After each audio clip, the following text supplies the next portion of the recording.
The secrets of a millennial man's mind. Today I have my darling and dear friend Kit, who is going to be talking us through and giving us the mindset of the millennial man. It was actually really interesting as I had this interview with him, how the differences are so very few. We're going to be getting into the interview in just a few minutes, and I really hope that you glean all the wisdom you can. Please forgive us if the sound is not perfect or the visuals are not perfect. I am not very good at techie stuff, but I am working on it. But nevertheless, do focus on the value.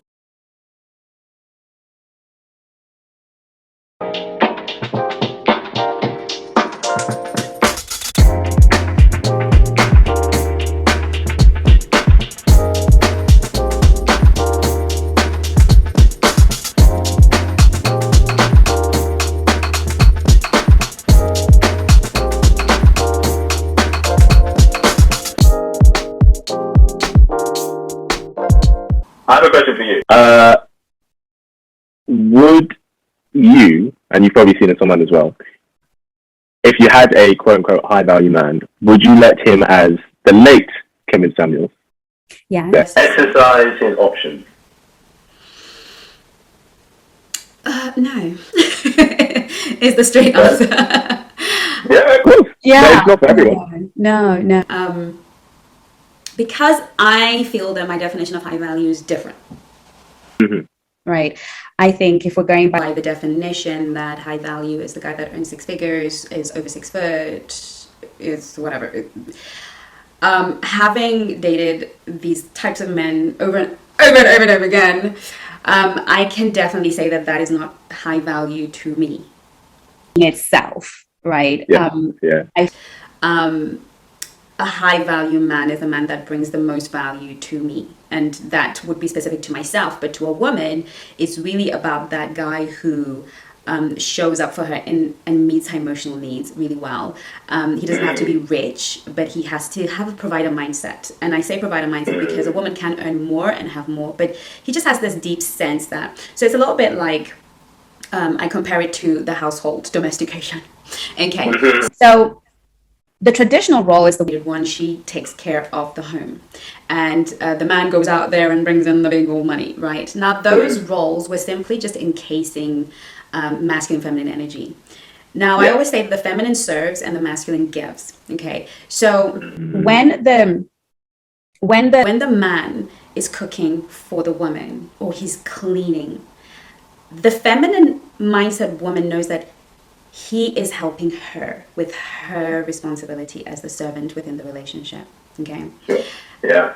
He's aware that's her mindset. That feminine mindset is, oh my God, look at him helping me with my, it's not like, we're here doing 50-50, you should be cleaning the loo and you should be cooking and you should be, in the same way as when a woman is helping a man with the bills and giving him money or helping him with the bills, she's helping him. Yeah. Okay, so it's about the man that understands, I'm really thankful that I've got a woman that can help me with my masculine responsibility. Do you see what I mean? So this mindset. So even if she's helping you with 95% of it, still have the mindset that it's my responsibility within the relationship matrix. And I think we've made it about other things. So with that being said, a high value man for me and for the Black Swans, not really, because I hear this a lot from the Black Swans, we're not really that bothered about how much you earn, because many of us already earn well enough to not need that. Of course. So what we're giving each other here is an exchange in that emotional stability and support for one another, etc. The idea that you want to add other women to that matrix is now an insult to this high value relationship. So I feel that men who lack sexual discipline and use their money and status in life to support it and then call themselves high value, I think that's just low value entitlement. I feel that, fair enough, men with power, money will get a lot of women swarming to them. But let's look at these women. They're not self-respecting. They're not going to respect you either. They're there for something, and that is your money and your status. You go lose that, and you're out there on the street like everybody else, okay? And all of these factors, wealth and power, they're variables. They're not set in stone. You can lose your money overnight. Right? So really, these women are masculine energy. They're chasing you. They're hunting you. I mean, everything about the caliber of woman that these men are calling options is really not ultimately this woman that you were talking about to me, the one that you and not embarrassed you and be interested in your destiny, your future, and who's going to build you up and who's going to be the sexy goddess. She's not that woman because she's a sexy goddess for all other high value men exercising their options. Very true. It's true. It's true. That's answer to that very good question. But why did you ask it? I think The reason I asked it because interesting how it's important for us to know what kind of relationship dynamic we want. Yes. And in that, it's kind of, you know, how you said, I really liked about how you said about how, you know, if she helps him with the bill, she's helping with his responsibility, and if he helps clean, she's helping with hers, etc. And I think there can come a point in a relationship where we can forget how to play with each other. And this is why, you know, when you see them talk about high value, etc., you know, men see, okay, the wife is the responsibility and the options is the play. Yes. So it's about, I think, it's knowing how to play within your relationship, and that this does take effort. You know, even Esther Perel said that herself. You know, fire needs space to breathe. So, but yeah, I was just asking because it's interesting how people, like, we all want that play, but I think different people handle that play differently. And so it's like, how do you want to handle that play anyway? Because some people have open marriages and relationships, some people have different things. So, but I want to get your take on it. I feel like I am a believer in relationships by design. It's impossible for a relationship to be identical to another because it's two very individual people with their own DNA and their own psychology coming together. And I think that sometimes there's so much pressure to conform to a particular type of relationship. Yeah. My only caveat, and I guess my kind of concern always, is that we observe the masculine feminine dynamic at all times. Even if we're shifting, we need to be conscious that we're shifting, because there's a time when the male must be feminine and submit, right? And there's a time when the woman has to be dominant and lead. But we need to be conscious that we're doing it, because if we know, this is what's going to happen. Right? So it doesn't matter what you design, right? If they're two masculines, it's going to be competition. It's going to be conquering. It's going to be competitive, right? And that's not romantic, right? It's friendship of sorts, but it's not romantic, right? So for me, as long as you play, as you play, you're clear that right now we're playing. You know, sometimes the ladies on top, you know what I mean? But we're still playing, okay? Yeah, of course. Right. So I think it's about understanding and being conscious, and I guess that I feel like that's part of my life's work, is to make people conscious, so that we're never in the same role at the same time. Unless it's absolutely necessary. Maybe we're in business together, then we can both be, you know, masculine, or maybe we're creating something together, so we're both in the feminine. But if we're gonna really create lasting relationships, that dance, that waltz between the masculine and the feminine. Now, I don't care what you create after that. Or even you could decide you're gonna be the feminine male in the relationship, and you're gonna be the masculine woman predominantly. I see those relationships all the time. They work all the time. But, you know, as long as he's prepared to accept that he's comfortable to be the wife, okay, and she's comfortable to be the husband, you know. Once people accept those roles, I know marriages have lasted forever with the stay-at-home husband who wifes his woman, right? And she takes him out on dates and makes sure he has everything he needs, and she's the provider, she's the protector, and she's the one that cherishes him for his feelings, and he is the one that you know, bathes the kids and does the traditional roles and is quite happy to be submissive to her. He loves being cherished. These are very unique situations, however. They're very special and very unique situations. But again, let's be clear, right? 100%. Yeah. Well, I was asking you questions, naughty kid. I know. I'm switching it up. Which leads us to the next question, quite nicely. It's a nice little segue to the next question, which is about position. What is the millennial position on money and women?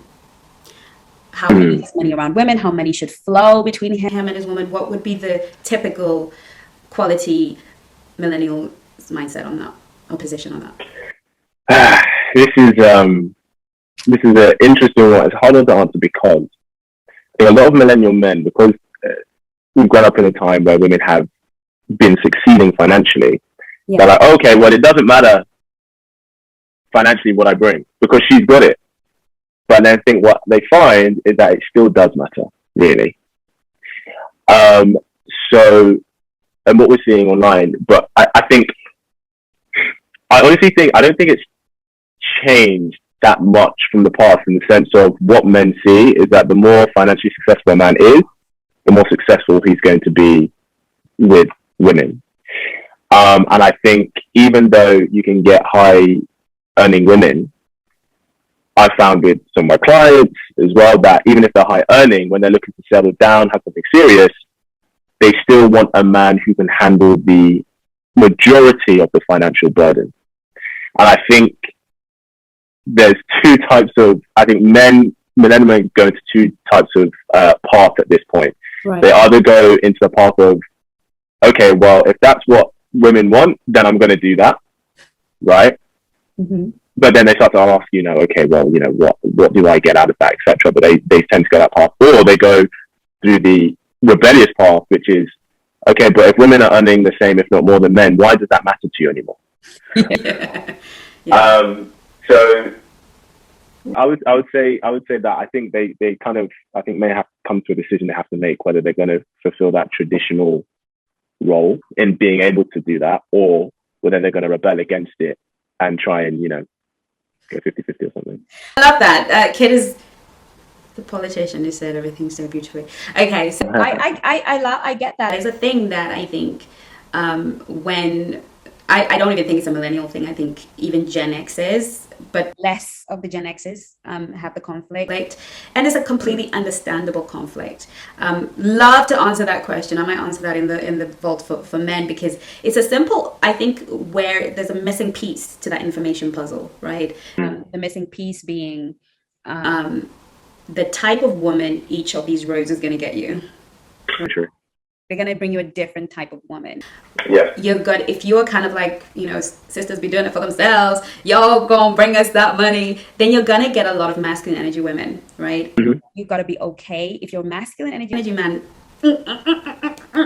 because, she's more in a masculine, because to be a successful woman and to make money, I am in masculine energy way more than the average woman, right? Because that's what it takes to make money. So I have to be very, very conscious to be my feminine. I can literally be a guy's guy. Like, I can date a guy and pay for everything and not even realize I've done it, right? So I had to literally be like, no, let him pay. Do not go into your pocket, right? So you will find that woman is going to be way more masculine, and then she's going to require your respect. She's going to require your submission. And this is where that's what women are not. So they're not submissive, they're not feminine. Well, that's kind of the dynamic. The other side of the coin is you're going to get a more feminine, softer, more submissive woman. So you have to kind of decide what kind of woman you want. You can't kind of have your cake and eat it too. So I don't actually believe there's a wrong position or a right position. I just think be clear about your outcome and then take the road that works best for you. I completely agree. I think it's if we're talking about money in particular, we're talking financials. For guys, I think it's, if you decide to build a frame that a woman can come into, then, and if the feminine, attractive women, that's what you want, that's what you're going to attract. But if you decide to go into her frame, like I said, there's no right or wrong about it, but you're unlikely to get the level of respect that you may want, depending on the kind of relationship you want. And I think that, while I think for a few exceptions that does work, I think, and you can tell me, I think women struggle to have desire for men they don't respect. And I think women don't respect men who completely submit to her frame. That's just my honest opinion. Yeah. Yes. And an incredible point. It's every woman simply has to respect you. Otherwise, you're going to have problems in the bedroom. You're going to have problems in many areas. So it's tricky, but I feel that there's an answer. We just have to kind of work it out. That's why we're here, kids, to help everybody work it out. All right. Thank you for that. Next question. Yeah. What are his judgments about a woman's sexual history and sexual traumas, etc.? So sexual history being body count, and maybe sexual trauma, she was molested, abused in childhood. Does he kind of think, okay, she's, let's steer clear. What are his position on that? So if we talk about sexual trauma, I think it's a very particular type of person to judge her for that, because that's something that that happened to her. It's not her fault. Yeah. I think, you know, I think what it should do, which I think for most guys it does if they really like her, it makes them more sensitive in that area in terms of, you know, so if a guy's used to being very, you know, quite very passionate and dominant in the bedroom, if she expresses a past trauma, he'll take the heat off that because, you know, especially with the sexual awareness, which is important, the last thing he would want is for her to close up on him and to not be turned on and not enjoy the moment. Because if you care about them, you want them to enjoy it as much as you do. Yeah. So I think with regards to sexual past trauma, it makes him more sensitive to that. At least he should be. Yeah. In terms of a woman's body, in particular, I think the standards vary depending on the guy, but it does matter to him if he's going to take her seriously. That's the truth. Different guys have different, and some guys, there are a few guys who don't care. You know, some guys are like, oh, it can't be more than 5 or 10. Some guys are like, as long as it's not more than what I have, then it's fine. So I think it's the standard varies, but it does matter to him if he's going to take it seriously. I'm not going to lie to you, it does. I don't want him to lie. We want him to tell the truth. We want to tell the truth. Okay. Tell the truth. So thank you for sharing that. But I want to ask you something further to that. Should a woman tell? Should a woman tell? What, tell her body count? Yeah. Well, I don't really believe it does, truthfully, if I'm being honest.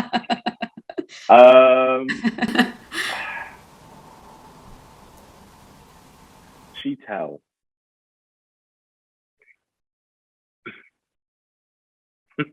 Okay. I think that if you think that the man you are with, if we're talking the dating phase, and you think that the man you are with, that if your body count is going to create an impression in him about you that you don't want him to have, then don't tell him. I don't think you don't need to. However, what I would say is the downside to that is if that is a part of you and your history and you don't share that, you are leaving out almost an authentic part of your journey. So not telling him may give the better impression, but then telling him can help establish which men are want you for you and all of you. So like I said, I think it really depends on the man you're dealing with and how the kind of dynamic you want it to be, because, you know, everyone has their skeleton, you know, everyone has their own secrets, etc., etc. But secrets make you lonely. So, you know, for me personally, I'm an actor, I'm an artist, so I have quite an open temperament. So I'm not going to say it doesn't matter, because, you know, if I met a girl and, you know, she slept with 500 guys, I'd be like, I don't think you have the same level of value on sexual intimacy that I do. But I'm the guy that's like, oh, if you slept with 10, 15 guys, I'm like, I'm going to write you off. But like I said, as an artist, I'm quite liberal in that thinking. But yeah, I would say, you know, and I've had girlfriends openly say what theirs was to me. And I think half the time it depends on why. You know, if it's a higher number, it depends. Because if you're 35 and your body counts 15, that's different than if you're 21 and your body counts 15. Right. Do you know what I mean? Yeah. So it's I'm not going to say it doesn't matter, but for how much do you want to share? How much do you want to see the guy is willing to accept more of you? But I don't think it should be a first date question. No. Well, I love that. Thank you for sharing that, Kid. And I totally understand where you're coming from. I mean, my whole thing is never share, never, just don't do it. Well, there are exceptions, but what I do love about what you said is it's really about the relationship that you're trying to build. You know, at the end of the day, if you want that openness, that transparency, and authenticity, and you really feel like this is important, this is a really important matrix for you, then absolutely, you know, share. I think in reality, a woman's going to share based on how much she likes him. What do you mean? This is not your interview, it's my interview, and you're answering the question. Listen, this is an opportunity for growth for me too. I say this to guys all the time, and you know, I guess I can say to you in this moment and with everybody watching that if anyone, even male or female, if the truth is going to come with a penalty and the outcome is important to you, there are going to be a lot of untruths. A lot of untruths in relationships don't happen because you don't actually care about the person. Usually they come because of the penalty that comes with telling the truth. And it takes a special kind of human to make honesty safe for another human. It takes a lot of personal growth to make your truth safe with me, right? Because there's always gonna be some sort of punitive action that comes from telling the truth. So the reality of it, and like you said, women are not going to tell the truth. They're not going to tell the truth. And you know, but my answer is, you know, my answer will always be you. You are my only, and I don't think men ask this a lot really until maybe they've kind of committed to a point already to kind of. It's not a question that I think comes up early with a quality guy. It might come up a bit later. I agree. I think it usually comes up when there's been a commitment made or established, because like I said, it only matters to a guy when he's serious about you. Yeah. That's when it matters. If he's not serious about you, it doesn't really matter. It could be 100. He doesn't care. Yeah. Because well, I don't know if I'm taking it seriously. So yeah. So if anything, I agree, keep it off the table. But if he asks, you know, he's taking you seriously. Okay, there you go. That's your signal. He's taking you seriously, and you know, you shouldn't be ashamed of your past. Yeah. It is ultimately your past. I love that. I think we probably need to do literally a separate video about this, Kit. You're gonna have to. For sure. I'd love that. And finally, let's talk about conflict resolution.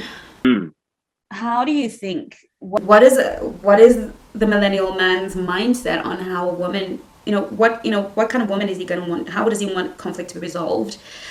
In terms of, I know that if it's not resolved well, there's going to be a breaking of relationship. But what would be that? What's that cutoff point in terms of conflict resolution? What's the ideal point and what's the cutoff point you tolerate in terms of we're having a conflict, we're disagreeing? At what point does he say, you know what, I'm out of here, thank you? Okay. And at what point do you feel respected? Sure. The line for a lot of men is if a woman brings up something that he told her in confidence and then she uses it against him in the heat of the moment, which happens more often than I think women realize, and I think this is part of the reason why sometimes guys are afraid to open up, because I've heard it where a guy said he opened up to a girl he was seeing, and he said, my dad left when I was X, Y, 5 years old, etc. And they got into a really heated argument, and then she says something like, "Oh, you're probably like this because your dad left you," or something. And it was like, oh. So I think that's the line. Obviously, anything with hands on, there is, unless your life is in danger, there is no reason to put your hands on a man or a woman. There's no reason. And I think rightfully so, there should be zero tolerance for that. In terms of how to resolve, sometimes you get into an argument, they get heated. That's normal. I think it's always good to, when you take a break, as in you let each other cool off, and you come back, and then you say how you feel and why you felt that way.